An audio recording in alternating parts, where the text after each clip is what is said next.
Secretary of State Rex Tillerson is calling out China's leadership tonight, just 2 weeks before President Trump makes a major foreign trip to the region. Correspondent Rich Edson reports from the State Department. China defies international law, provoking its neighbors at the expense of the United States and its allies. Secretary of State Rex Tillerson lobbed this criticism at China in a speech intended to define the long-term U.S. relationship with Asia. We're going to have important relationships with China. We'll never have the same relationship with China, a non-democratic society, that we can have with a major democracy. In an interview with Bloomberg, the secretary suggested impatience with China, saying, quote, "I think it's important that China knows we're expecting to see some change. We're expecting to see some movement, whether it's North Korea or whether it's South China Sea or whether it's trade."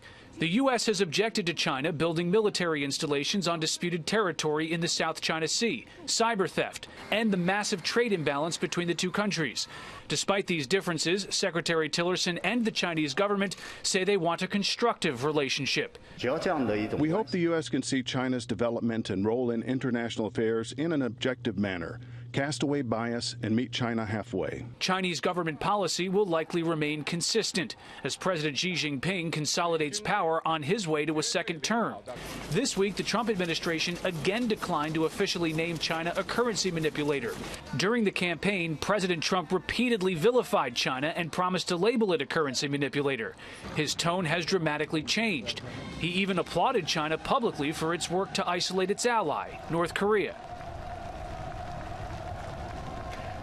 U.S. officials have complimented China for supporting additional sanctions against North Korea, though they say China can always do more to confront the Kim Jong-un regime. Just one of the issues in a complicated relationship between the two countries the president will address next month when he travels there. Brett? Rich Edson live at the State Department. Rich, thanks.